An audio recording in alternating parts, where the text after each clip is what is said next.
Well, good morning. Welcome to the Alpine Church of Spiritual Living. I'm going to be reading the thought for the week, and you can join me down at the bottom, if you will, please, in the bolded area. This month, we have been harvesting what we have reaped, harvesting what we have sown. When we sow peace, joy, love, and the other fruits of the Spirit, we experience a bountiful harvest of such blessings. We come into this world with nothing other than the gift of life from God, our Heavenly Father, Mother, Creator. We will leave this earth plane bringing nothing with us but the consciousness that we have developed along the way. Everything is on loan to us save our consciousness. It behooves us then to be poor in spirit, meaning removing earthly desires and continuously giving back our first fruits to where we are fed spiritually. Prioritizing and living by our heavenly spiritual values sets us in the seat of being a blessing to this world. Do you know where you are spiritually fed? Do you recognize and honor the institutions or individuals that bring you the fruits and gifts of the Spirit? Then, with an open heart and mind, give back to them your first fruits. That means tithe. Give back with joy and gratitude at least 10% of your funds, your energy, your way of being. As you give, so shall you receive. Life is reciprocal. It is circular. It feeds off itself. Remember, you truly own nothing. Everything, and I mean everything, is a gift from the Holy Spirit. And the truth is, we cannot ever outgive God. As you bring your tithes to the altar of life, the love you demonstrate will be returned to you 100-fold. I always think it's fun to consider where I have been fed spiritually, and each time I receive income, I send 10% of the gross to that institution or person. As life changes, the recipients of my tithe changes. Sometimes it's to one place, and sometimes it's split between more than one. Think about where you are being fed spiritually and make it a habit to give back your first fruits there. Say with me, I value my time on earth as a loan from God the Father, and therefore joyfully give what I have with mindfulness and love. Life is good, and I am grateful, and it is so. So this month we have been bringing in the harvest, and as many of you know, the farmers, when they plant their crops for the year, they have saved their first and best seeds to go into their crop for the next year. They do that with intention. They sort out and recognize what is the best ones that I have so that I will plant those and know that that's going to be the best crop that will be coming up for me in the next year. Once there was a wise farmer who not only spread his best seeds in his own field, but in the dead of night when no one would see him, he also went to his adjoining neighbors' fields and sowed his best seeds there as well. A close friend found out he was doing this and asked, "Why would you do that and not save all your best seeds for yourself?" To which the wise farmer replied, "Because I know the winds will carry my neighbor's crops to my own, and I want only the best coming my way." There's a sacred message in that story, one that the master teacher, Jesus the Christ, told us many, many years ago. As you give, so shall you receive.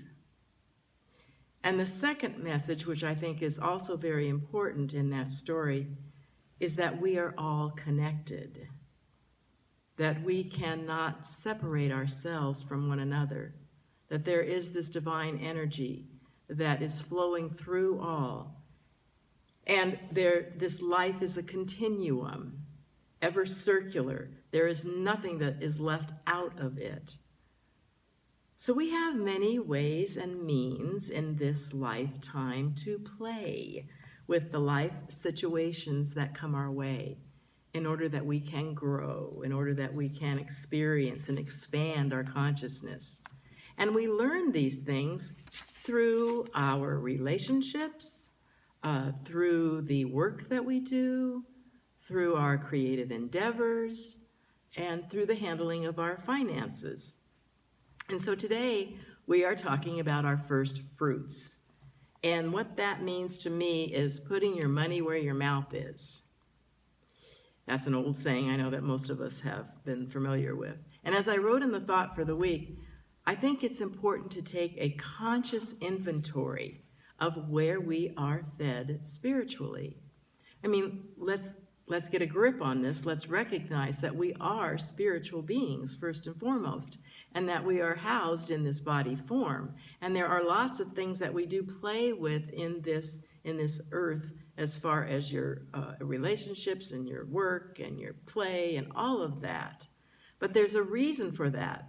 All of that is available to us so that we can allow this spirit, infinite, unlimited spirit, to come out and play in those fields. And so one of the things that we play with in this lifestyle that we have, at least here in the Western United States, is that we have finances, we have monies that we play with and are able to determine how we are going to place them in what arena. And as I am talking about, tithing is taking 10% of what you receive in on a gross amount and taking it off the top, the first fruits, and deciding where is it important for me to invest this 10%? What has fed my heart, my soul, my being, and where can I reinvest that? Where can I put that back into where I want that to grow? Now, if you have a problem and you've never done tithing and it's foreign to you of some sort, and 10% just seems like it's going to be a massive amount, then start with 5%. But start with something that's consistent. And I said in the thought for the week, it's always fun to look and see currently what is feeding me now. It's important not to just get into a habit of, okay, well, yeah, I'm just going to give this to there and there to there. And make sure, remember that you're giving from where you're being fed, not from what is a need. You're not giving for filling a need for something or someone or some institution. You're giving a gratitude, a thank you, a recognition to whoever has given you, the person, the place, the thing. I mean, I've given it to musicians and authors and friends and people that have inspired me in some way. So we always want to change it up. I'm sure that we're all familiar, again, with that story that's in the Bible about the talents, and that the master, in abbreviated form, the master gave his servants talents in different numbers, and a talent could be a coin. Well, the few of them reinvested that coin and came back and multiplied it, and it was more than what they were given, and the master was well pleased with those servants. But the one servant was afraid to lose it, so what did he do? He hid it. He put it away, and he said, see, look, this is what you gave me. I didn't lose it. Here it is. And he was scolded severely. I won't go into the details of it, but it's pretty gnarly. And so we want to recognize that we want to be financially responsible. We want to be good stewards for what is given to us, because if we are not, we won't be given more. If you can't handle it, if you're a 3-year-old, you're not going to be riding a Harley motorcycle. You're going to be able to ride on what you can handle. So whatever it is you can have in your income, the amount that you have, 90% of it will be sufficient for your needs. 10% is where you want to reinvest in what is giving you that spiritual food. And we also want to be financially responsible, not just for the tithing, that's number one, but we also want to be responsible for giving in appropriate ways in other avenues as well, for ourselves. We don't want to save for a rainy day, but we do want to set aside funds that if you're owning a home, you know that one day you might need to replace the roof. You know, if you have children, you might need to have monies for them for their education later on. If you want to go on a vacation, say to Hawaii, you want to put some money aside so that when that time comes, it'll be there. That's what's called being financially prudent. And we want to do it in all the areas of our lives. The point is not to spend more than you bring in, and to set aside the 10%, or if you don't have that habit, start with 5%, the tithe to where you're fed, that in that moment, in that day, and in that week, to do it initially.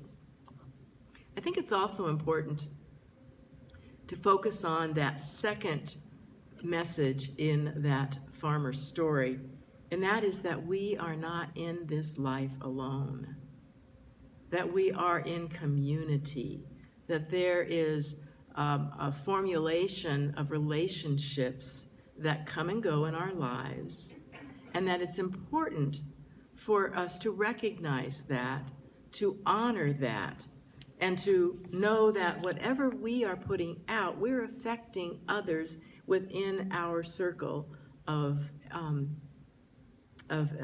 influence.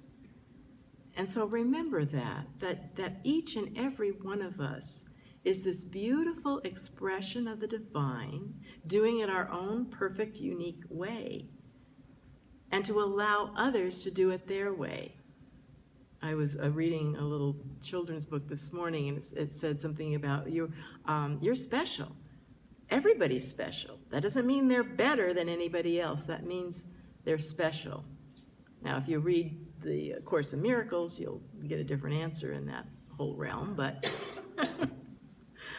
as we look at it, we can look at the fact that we, each and every one of us, are a special, beautiful, individual entity of the divine, doing things the way that we can do them, and in the best way we can.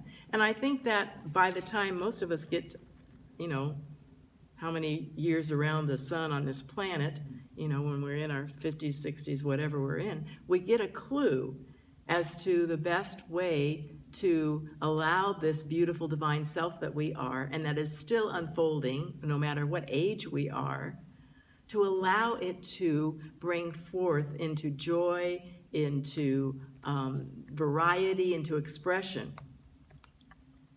Giving our talents, and those talents will change. Those talents will grow. We will let loose of ones that we did before. I can remember writing commercial insurance, for 40 years, and I learned a lot in that expression of livelihood. And that's no longer in my realm of experience, and many times I'm grateful for that. But I'm also learning other things, new things now. As the treasurer of Anton, I'm learning all sorts of different things that I had not anticipated. And each of us have that same opportunity to keep learning, keep growing, and to know that what we're actually doing is living this life in a flow, that this river of life is moving constantly, and we want to be moving and flowing with that river of life. There's a song that we used to sing here, and I'd like to, as we pass the collection basket around, it comes to my mind every so often, and it did for me as I was writing this talk. I thought, yeah, that's what this is about. So let's see if I can give you a little rendition of it. As I give, so do I receive, joyfully, gratefully. As I give, so do I receive, fully, freely. God is the river where abundance flows. Stepping into it, I accept and know. As I give, so do I receive. As I give, so do I receive. And it's as is the primary word there. It's with joy. It's with freedom. It's with release. It's with this attitude of, I cannot outgive all of the beautiful blessings that have been given to me in my life. We want to give with that type of faith and attitude. Remember that we came into this life with nothing, and we will go out with nothing except the consciousness that we have developed along the way in order to bring us into this next experience of life that we will have. There are more events, there are more circumstances, there are more people that we are going to be associated with in our life. Let's make the commitment now to be our very best at each and every level that we can. I have a reading that I wanted to share, and I hope I brought it up here with me. Oh yeah, here it is.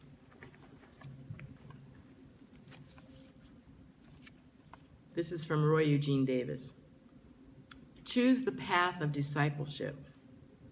A disciple is a learner who is self-disciplined, wisely uses the knowledge that is acquired, and concentrates on accomplishing purposes that are of real value. That which is of utmost value to you is to awaken to self and God realization. If you are fully committed to your spiritual path, discipleship will be easy. If you are not yet thus committed, discipleship may be difficult because what is required of you may be contrary to your habitual modes of thinking and behaving. Discipleship that is chosen as the higher, better way will result in psychological transformation and the complete restoration of your awareness to its original purity. While transformative changes are occurring, your life will be more harmonious, your thoughts will be constructive, and your right actions will produce satisfying results. The affirmation is, yes, I choose the path of discipleship as the higher, better way for me. And a quote attributed to a Buddha, only that one who lives the spiritual life will truly know the teachings. Recognize that this is a life of learning, of growing, of changing, of evolving. And it is one that is flowing. If you can get that concept of that river, you can never step into the same river twice because we're always letting go of the old, moving away from what the past was and being forward and better in the moment, in the now. But it takes setting our priorities straight. It takes setting the motion in at the very beginning of the day to put ourselves in tune, in alignment with our higher spiritual self, to ask it, what is the benefits that I may be providing today for myself and for others? To ask, what is the best way for me to express this higher self of me? What is the best way to produce and give of my fruits that I have, my talents, my financial monies, and all of the things that God has given me so graciously, so beautifully, that I may have them increase, that I may make a better day and a better world around me than it was yesterday because of me, of what I am doing. There is another reading that I wanted to share with you. Many of you read this already. It's Eileen Cady. Learn to give freely of all that you have. Learn also to receive graciously all that is given to you, and use it wisely for the expansion and betterment of the whole. When you give freely and do not count the cost. That which is given in the right spirit, wholeheartedly and in purest love, will bring great joy and blessings to the many and will multiply and grow. Always remember, let there be no strings attached to what you give. Give and then forget about it. When you do a job, do it with love, and be grateful that you will have the gift and ability to do it. Do it perfectly, and never do it for what you can get out of it. When you can learn to do everything to my honor and glory, then you will have learned the art of true giving. You will find the greatest joy in everything you give, and your whole attitude and outlook will be right. We are here to give. We are here to be this infinite being. We are here to release the past and let it go, and to be in the now and look forward to how this beautiful divine expression of light and love that I am, how I can increase and move forward and be a blessing in the world. Life is good. Be grateful for it. Honor it. Be the best that you can be. And I know, I'm going to add this just as a little comment, that we know the Padres were the best that they could be last week. And they're going to just get more improving and go on, and we're appreciative of all the best that they can do and the improvement that they can be, just as we are in our lives, that we are all improving and being the very best that we can be. Have a beautiful day. Namaste.